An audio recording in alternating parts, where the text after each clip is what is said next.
tuning in to the online broadcast network, AFTERBUZZ TV. Over 20 million weekly downloads in over 150 countries, and your number one source for after-show entertainment. AFTERBUZZ TV, the destination for TV superfans. Producing aftershows for over 300 of your favorite TV shows, interviewing celebrities and showrunners, and bringing you behind-the-scenes exclusives. All thanks to E! Entertainment's Maria Menounos, producer Kevin Undergaro, and internet leader Akamai. Now, let the buzz begin!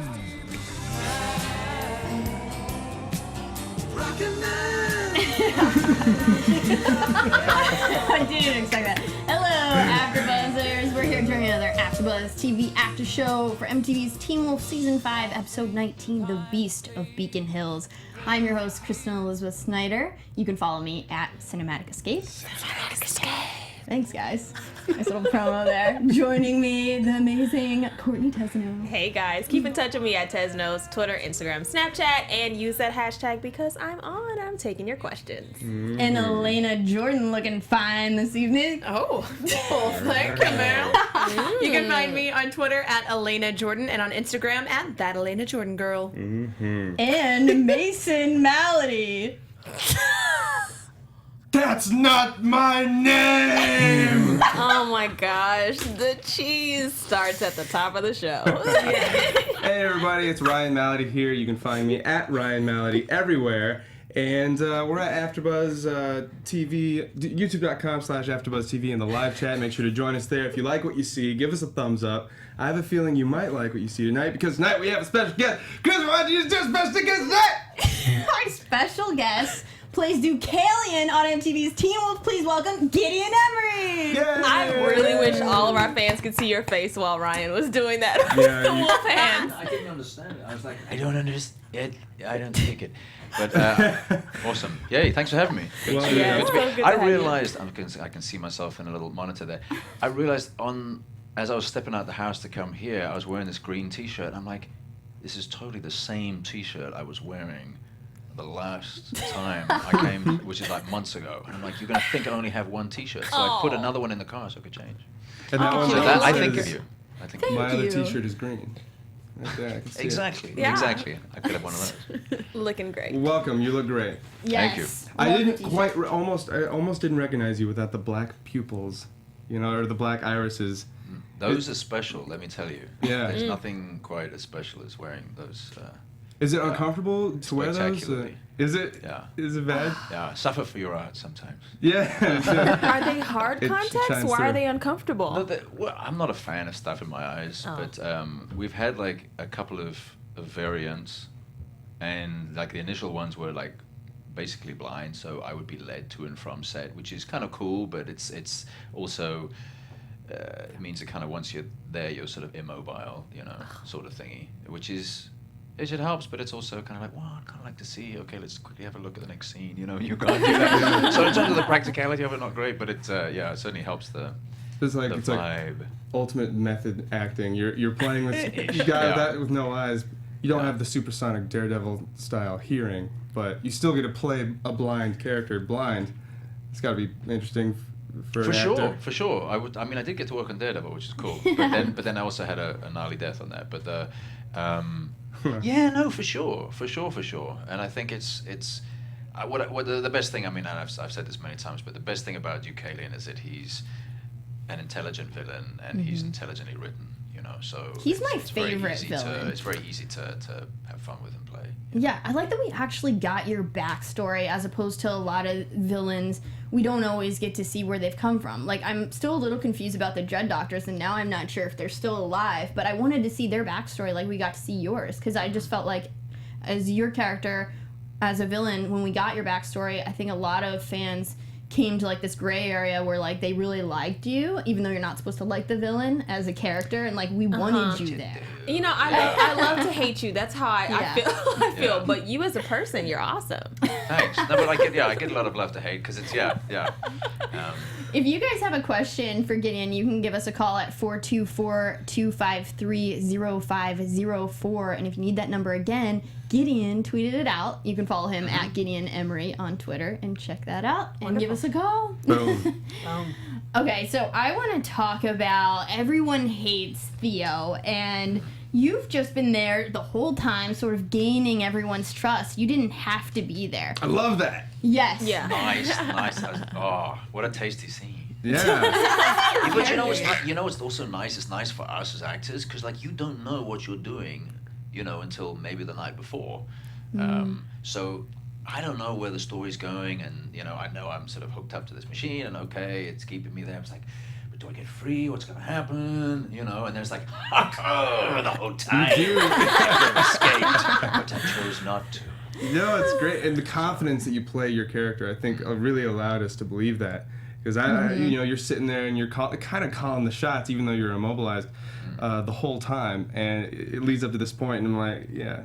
Part of me really believes that was his whole plan. But I will say that tank that's next to Deucalion, if that thing really was going into my arm, I would be immobile. It is disgusting. There's stuff in there, there's matter, and they stir it up, and they're like, oh, we need more of the good stuff, and there's like, I don't know what's in there. It's like probably if you went down to Santa Monica and just took a bucket. It's that pure. Wow, the art department really came through on that one. Yeah, it's gnarly. Yeah. So I want to know, you want Scott McCall's eyes.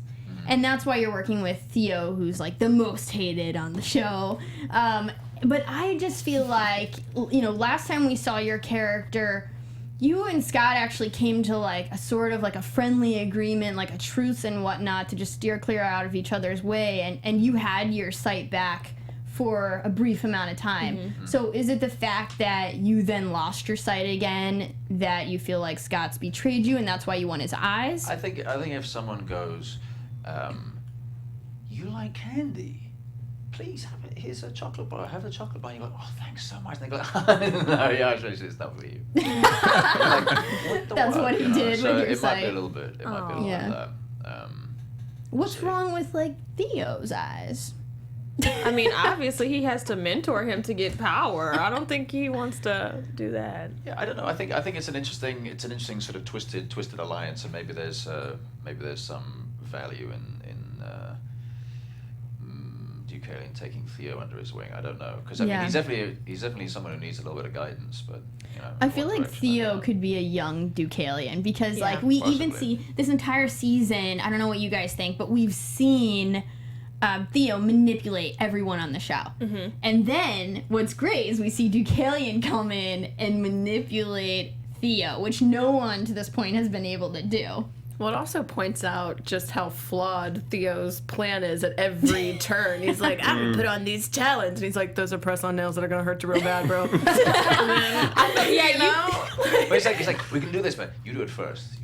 He's always I feel like even though you're super evil, you kind of bring that comedic thing that Stiles does, Yeah. but from the evil werewolf side. Right. I love it. It's like the opposite of Stiles with the comedic, because with Stiles, it's like him running into things and like his is, trying like, to figure dark. out. Yeah. And your comedic effect is just, oh, look at all these little puppets that think that they're running the show. Isn't that cute? Yeah, I like it. Yeah, Stiles is funny. I mean, but it is. I mean, I tweet out, it's like he's like the master of like the understated comment, which is delightful. And I think Deucalion in his own way says similar sort of like just says something and just lets it land like. So.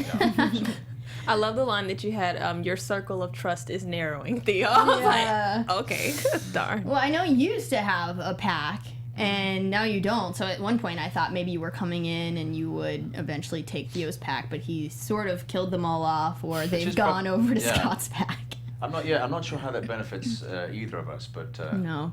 I guess all will be revealed. Yeah, I mean my pack's gone, and I am happy. I mean, look, I must say also, now that we're here talking about this, I am glad that Deucalion came out of the woodwork, because I'm not sure what he's been up to, but he's been doing something. What is he up to now? What is he up to now? Well, at least you he's not teased sitting on the something concrete there. floor anymore. That's a good thing. Yeah. He's not prone. Yeah. Upright is good. He's gonna go get some eyes, I think, right? That's what he wants. That's the right? goal. I feel like Scott's such a nice guy, though. You could probably like reason with him, and he'd give you one. You know, I don't think so. I don't think so at all. That is, there's a limit to I being. feel like everyone nice. deserves to see. It's not like a Twix It'll grow bar, back. you know? It's like, I got me, two, so. none I don't know. you. Scott's I pretty don't think- understanding. He's a He's not to eyeball give up his eyes. understanding. Yeah. I just feel like we could find you some eyes. I think it's gonna happen. I don't think you need Scott's. But I want to know what's gonna happen when everyone Theo works with, he acts like he's partnering with them and then finds a way to betray them. What's gonna happen when he betrays you? This is the master. Well, there'll be some punishment dealt, I would think. Nice. How's the arm business? Oh, major. I love when he broke his arm. Oh, I Theo. hate Theo Amazing. so much. I was like, yeah. Have you ever For a second, broken I was someone's like- arm in real life? Broke my own arm. Oh no. Ooh. Doing what? I was commenting about the bricks earlier, but it's like no, I punched a wall rather stupidly in my youth, so I broke my hand, I broke my wrist, and I broke my leg, but I haven't broken anyone else's bones. Oh, that's good. So yeah, I think it's good if you break your own bones. It's better than you shouldn't be breaking bones at all. No. No. Don't break bones. Don't break bones, Don't break guys. bones. Although Well, bones. Lesson from I don't Deucalion. know. Deucalion's lesson this episode was pain, life, power. Yeah. Do you want to go into that a little bit? It's not my philosophy. Gideon the actor. That was Yeah. harsh. Yeah. That was hard to watch. Maybe that's like sort of Hollywood, you know, acting in Hollywood. Maybe that's the parallel.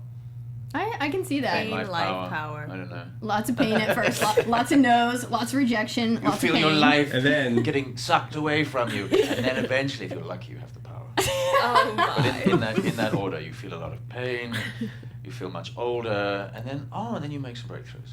Yeah. I guess that's what happened to Yeah. Deucalion. Yeah. Makes is. sense. I think It it's all, like that. it all makes sense now. I mean, look at Leo at the you know, at the Oscars. That's, you know, He's king of the world. had the pain, life, and now finally he has that power. He does. Major power. Yeah, Good I'm job. reaching. Yeah. No, I love Leo. I think think we your can eyes get relate, attacked though. by a bear. It's pretty much the same. You Yeah. have to.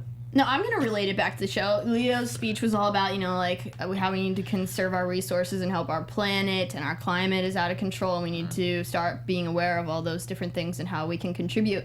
And your character used to be a hippie from the 70s, cared much about the earth. Nice full circle. Look at Kristen. you. I like that. Is he that old? Is he that old that he was an adult in the 70s? I mean, maybe he was a young chap, I don't know, but I remember there Ages was differently. I don't know if that's the right decade, but we'll have to ask Jeff. Davis Jeff about that. about Yeah. Jeff, give us a call at 424-253-0505. Please tell me it wasn't the 70s. He watches our show. I doubt live, though, but if he called in, that'd be pretty great. Yes. We got chat. Yeah, blowing let's up right check in with the chat. Do they Yeah. have a question for See, that's it. You just told me not to.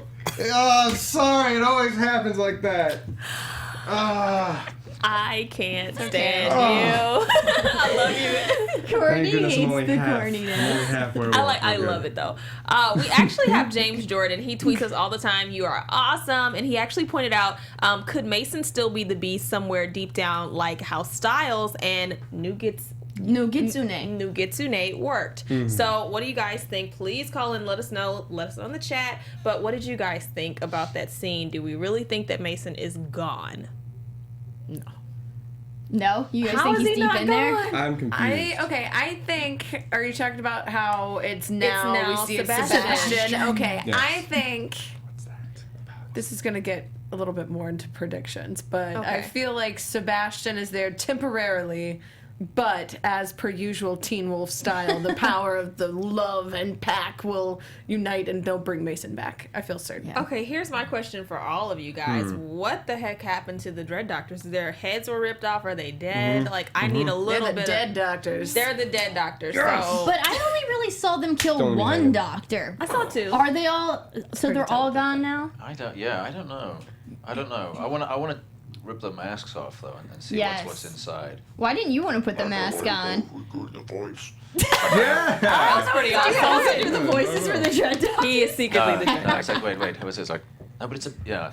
It's like, you must open the gates. I don't know. They Nice. wouldn't say That was that though. awesome. That was like a Dread Speaking Doctor transformer. Inwards. We're speaking into your You guys own body. know he does a bunch of voiceover for like different video games. Tell us A lot a of little video more games. about that, will you? A lot of video games. I love A lot of video gamers games. sometimes.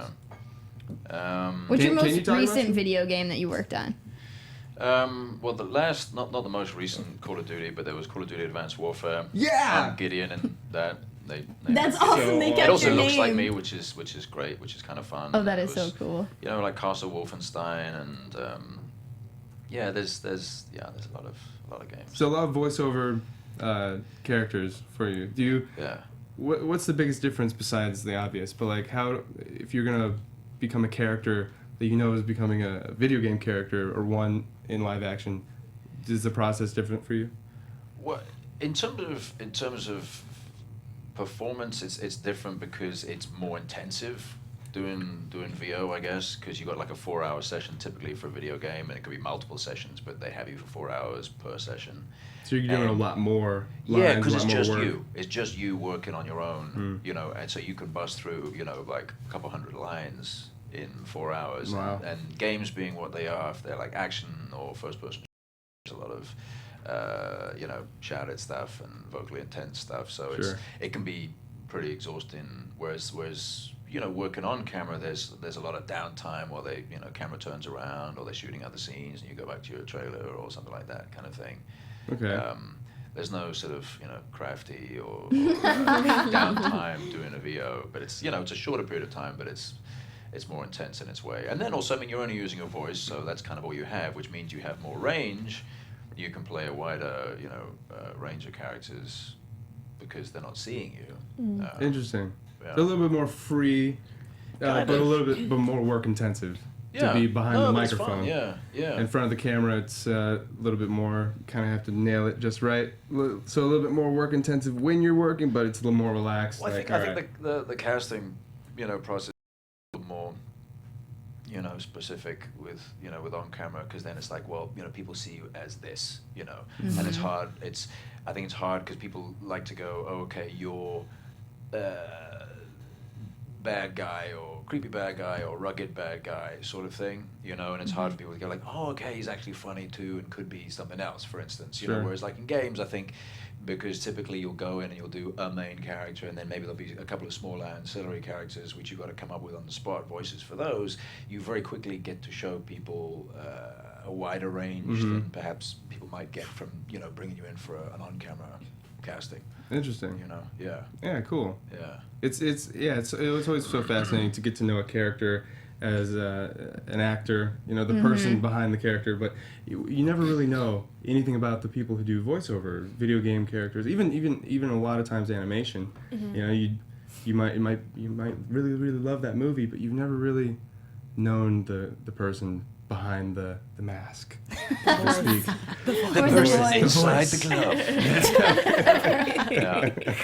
You guys, I want to Thank bring you. up a point that we talked about earlier, the fact that Mason has 2 sets of DNA because when he was a fetus, absorbed Fetal absorption. fetal absorption. Can you guys Just simplify the that way they for That's a us? nice describe way it. of saying eat your twin in utero. Eating babies here at Teen Wolf. Yeah. I feel like that's makes more Babies sense eating for babies. like Theo's backstory, because Mason, I know it's like he doesn't, have maybe his consciousness. He didn't mean to eat his twin. Looks like we have a call, Yeah, guys. Okay, yeah, now's the Take a perfect caller. time. Safe on the See bell. what they have to say about it. Caller, what's your name? Where are you from? Savannah Notcan from Youngsville, PA. Oh, PA. Hello, Pennsylvania. I'm from Pittsburgh. Did you have a question for Deucalion? Or the rest of the pack? I did. Go ahead. What's his favorite thing about power, having power? Favorite thing about having power? It took me or Deucalion? I think it was specifically, what do you mean by power? Was that more... Having power. Sorry, go ahead. Having power over the other alphas. So Deucalion. Yeah, I think it is that. It's because also as well, I think how Deucalion became the super alpha was by killing other alphas, and so I think it was sort of a little bit of schooling him in that absorbing the power of other strong creatures, you can slowly build and magnify your own power. Now, of how course, you're effective teaching that is for Theo that. For Theo, yeah, because he's also absorbing the power of ones who are sort of less, sort of weaker than him. He's going after babies right so now. yeah, so I think the real test is yet to come if he thinks he can take on the beast. In video game speak, he's grinding to level up. He's not fighting any real beasts. He's in the field shooting pigs. Yeah. So if a werewolf has a certain ability like electromagnetic strength or like Jason, turning invisible or night vision or something, and you kill that werewolf, you absorb those powers if you didn't have them already. Is that how it works? You're asking me this. Deucalion, possibly. Tell me. Possibly. Yeah. I don't know whether it gives you the exact ability or whether it just simply like amplifies your own strength. That would be interesting because I don't know if that means that then you would. I always thought people who used to ask when I was a kid, it's like invisibility or teleportation. Which do you have? And I'm like, invisibility would be cool. It's like, no, teleportation, because you could teleport, and hide, and then you could just teleport somewhere else, or you go like, I want to visit. Oh, I'm in Paris, So you gotta kill someone who has teleportation. I see where you're going with this. We're gonna. But I did love. Yeah. I did love it when Scott just went and grabbed him. Yeah. And then he went because he knew he was there the whole time. I was like, that was super cool. And it was funny that he was the only one that knew. I'm like, out of everyone. We actually have another caller, Pennsylvania. Thanks for calling in and for your question. Thank you, Savannah. Hello, caller. What's your name? Where are you from? Hey, it's Sin, Bahamas. Hi, Sin from the Bahamas. Hi. Did you have a question this evening you would like to ask? Not really a question. It's a comment about Deucalion. Okay. When he was sitting down there, for 3 episodes, it said, I was saying in my head, come on now, this guy is the demon wolf. I'm sure he's not going to let, some fake werewolves and supernaturals just, tie him up somewhere like a dog, put him on a leash. And when he rose up and pulled that thing out of his arm, I was like, there he is. That's the Duke I know. Lovely. It's exactly the moment I was waiting for as the actor, because like I was telling these guys, I didn't know where it was leading. I was like, how long can I be here? I should be stronger than this. I should be stronger. So it was it was a nice reveal. I'm glad you enjoyed it. Yeah. Thanks very much Thank for you. calling in, Sin. From the Bahamas. See you later. All right, guys. I want to address some people in the chat. Hi, people in the chat. Hello, chat. We have Nicholas Kelly who wants to know, Gideon, tell us, I want to know your plan on bringing Morel back and the fact that what you are going to do about Satan walking. Satan is Gerard. And aren't you going to kill him is what Nicholas wants to know. 3 exclamation points. Yeah. Morel. What's happened to Morel? You guys like super. So long ago. The super fans know. tell us. Super fans, get in the I chat. don't think Nicholas, we tell know. us.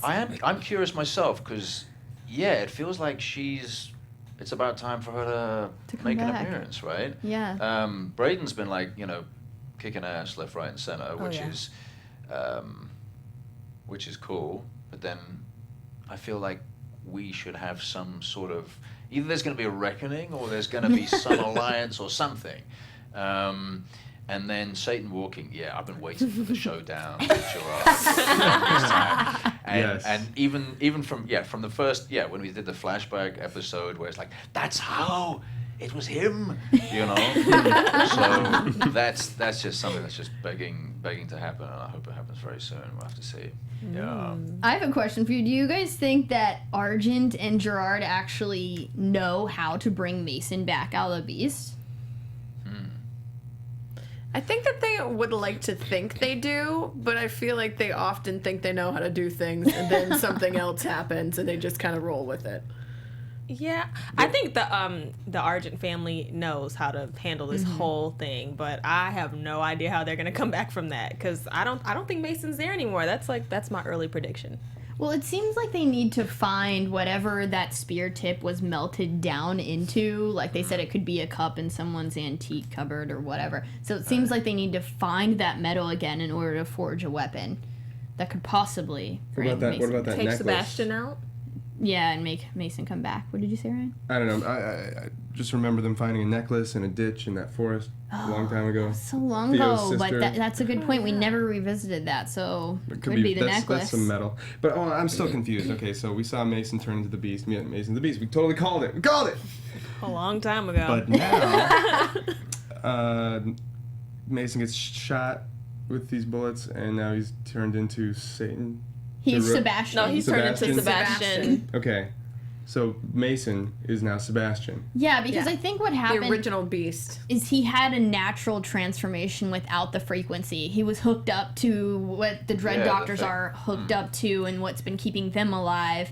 And I thought they were messing with his memory, but it looks like he was able to have that transformation now. And that's when his friends call out Mason. What? And he's like, "That's not my name," which Ryan demonstrated earlier. So does it mean that he was always that, or that somehow he's become this conduit for?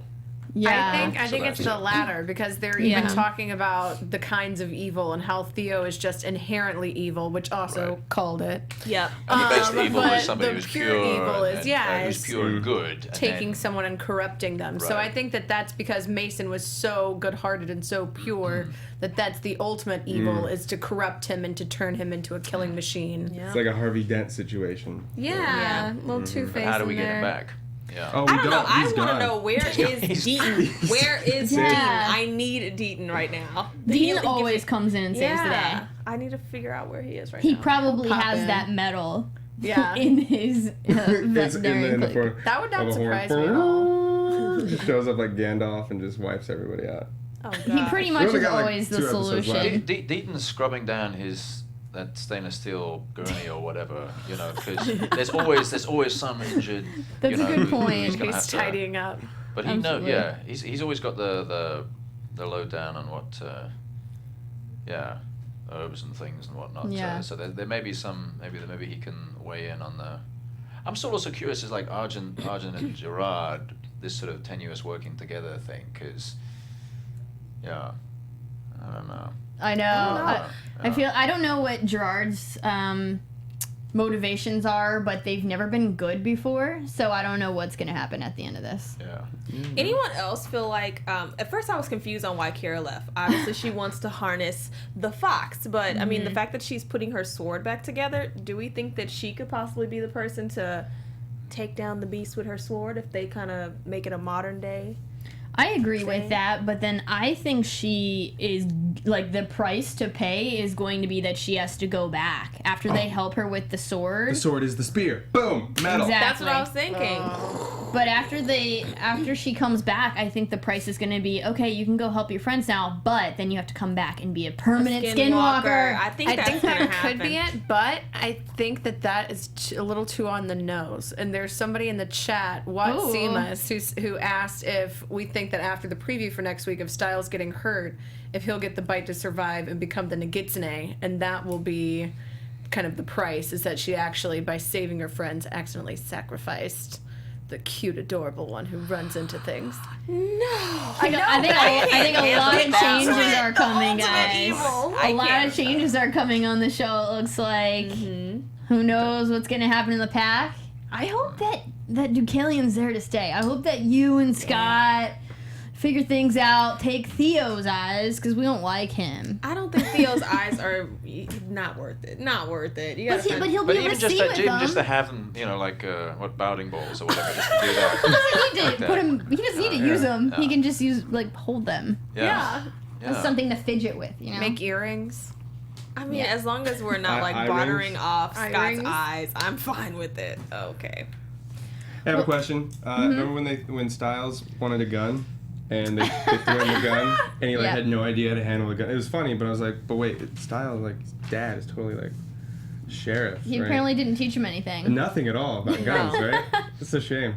I would think at this point, Stiles should probably know how to use some weaponry. He's around a lot of tough point. stuff, like. And the Desert Wolf is coming after him. And why didn't Graydon just shoot the darn Desert Wolf? Yeah. I was very sad and disappointed when she didn't do that. She did, but I think she missed. No, even when she knocked her down, she wanted to turn around and shoot her. She's friends with Malia. Maybe she doesn't want to kill her mom. Mother's Day is coming up. Come on, guys. It doesn't matter about Mother's Day. Mother's Day is All right, guys. Well, let's go ahead and get into an interview with Gideon before we have to wrap. Gideon. Oh, I thought we just had that. We did. We didn't. That's this what is they all now. say. This is more. The other questions were more for Deucalion. So now I'll put on Gideon's face. Oh, okay. Okay. Alright. So, what were your early influences on acting, and how did they manifest in your work today? Lord. My early influences. You know, I've always enjoyed when I was a kid, when I was like sort of 9, I remember like writing this down, like I want to be the next James Bond. But I think a lot of boys probably do that, especially boys born in the UK, you know, and then who think, hey, maybe I'll become an actor. And it wasn't even a thought of following that as a career. But as I've gotten older, I remember thinking, you know, okay, more likely to play the villain. But the early influences, I mean, I've always enjoyed, the more character-y stuff, I guess, you know, stuff, you know, like Anthony Hopkins and I mean, I watched a lot of TV when I was a kid, you know, and it was like, you know, Doctor Who and all sorts of silly stuff, and then, you know, plenty of American things, and I mean, I was running around, you know, pretending to be Max from Heart to Heart, which is a very old show which dates me in a big way, during the 80s, you know. Do you have a favorite villain, maybe, that you... Was that your question? No, before you get into that, I feel like you would literally be the perfect Joker. I don't know why I could see that. Yeah. Like, I could, like, and he's one of my favorites, so I'm like, to say that, I'm like, you could channel that so well. Well, it would be fun. I mean, there's definitely more. I mean, we're talking about villains, and I've been blessed in a way to play a lot of bad guys on sort of TV and stuff, and a little bit on film, but you can have more fun playing the bad guys for sure. You know, they don't tend to live as long as other characters. But there's lots of fun to have, and and speaking with like the Joker and the sort of the menacing-y exhibitionist kind of manipulator that he could be. You know, I remember seeing The Mask with, you know, Jim Carrey, and I remember thinking, like, he made my movie, because it was like, what he was doing was like me messing around with my buddies, you know, doing this, because I was very, very demonstrative facially when I was younger. You know, I was always like, hey, man, I remember the first TV thing I got cast in. And I just had to be like a regular guy. I was like a songwriter, and it was like all set around the music industry. And I was this young guy who was illiterate, but I could write songs, you know. And there's the one scene, and I remember thinking to myself, I'm just going to do nothing in the scene, and the director can just tell me, you know, if it's not enough, and, you know, to be more. And literally all I was doing was something like coming through with like a box of papers or something like. And it's like, morning, how you doing? Great, okay. Yeah, we'll see you at the rehearsal tonight. You know, it was like a real simple little exchange. And in my head, that's what I thought I was doing. And I remember seeing the thing back, and I was like, hey, how you doing? No. So, we'll see you. I was like, oh, man, I'm just so big, you know. So, I don't know what, that has nothing to do, it's not the answer to influences, but I enjoy good stuff. I enjoy, you know, and I used to watch a lot of film, and I like doing voices. I was an only child, I still am an only child. And I still am a child. Did you eat your feet? I'm just an older twin child. I might have had more than one sibling in the womb, I think, because certainly the voices inside my head would indicate that, that you may be like Mason. Yeah, it might be that. Except that's not his name. Oh, Do you guys have any last questions? It's like we managed to ask one question. I just went on for like 10 minutes. No, but I love it. I love you going in depth. Do you ever play any of the games that you voice? Because you've done a lot of really awesome ones, like Fire Emblem and Uncharted 4 and Your whispers. Lego, Marvel Avengers, like all the really she good knows ones. all of your I'm games. not a very good gamer. That's the thing. Once in a while I'll play Call of Duty, and it's usually fairly disappointing. I'm also playing on a Wi-Fi connection, so that's my excuse for being bad. But Sure. Me too. Yeah, Me too. I'm not very good. I'm not very good. If I had, I realized the money I would have to spend to buy like every game that I've worked on would be a small fortune. I'm not great. I love performing the narrative stuff and cutscenes because that's where the real acting is. But I don't have the patience for it as a player, and I'm also not clever. I don't catch the clues and stuff to go along, and like I don't have like the patience to go around collecting stuff if that's what you got to do. And then presenting it like, here you've got that, now you'll be rewarded, and go on to the next. I just don't. I'm just like, tell me and point me, and I grew up playing Asteroids and stuff, so it's just simple like, yeah. I like pew pew games. They're so simple. Yeah. I do have a question. Yeah, sure. All right, so you obviously really enjoy performing, acting. Ever since you were a kid, you're bouncing between England and South Africa. Now you're here. Have your creative ambitions led you outside of acting? Do you have any interest in directing or writing or anything? I'm gonna say, else? That's a good question because I found, I do write stuff occasionally, and I've done. Not for a while, but I've written a couple of one-man shows which I performed. That's been rewarding. And then I do this. In fact, I think that the last time I was on AfterBuzz, I was talking about this. It means it's like about a year ago. I was doing this thing called ENN with Ed Newsbit, which is kind of like a weekend update meets John Oliver type show sort of thingy. So it's kind of a parody of the your cable news type thingy, but it was like a weekly take stories of the day sort of thing, and just kind of take an acerbic sort of look at them, So we did one recently, which I haven't done one for a while. It was like an award special. It's on Funny or Die. Oh, cool. ENN with Ed Newsbit, the awards special, and that was kind of fun because we shot like little like mock trailers matching some of the scenes from the Best Actor nominees movies. So like there's me as Trumbo and me as that's awesome. Martian, Did you tweet that out? Where can we find that? Yeah, that's there. It's probably so deep. It's probably buried. Yeah. Would you mind retweeting it for our fans? Not at all. Not at all. And It was a lot of. Oh, go ahead. Yeah, go. No, before we get out of here, we actually have a fan, Abby Elizabeth, who wants to know who is your favorite couple on the show. Everybody is screaming out Stydia, which is Stiles and Lydia. Yeah. Do you like Parrish? Like, what's going on? Which one do you like? Basically, who's your favorite couple on the show? Everyone's favorite Stydia. You better answer Stydia. Who's your favorite? Well, obviously Stydia.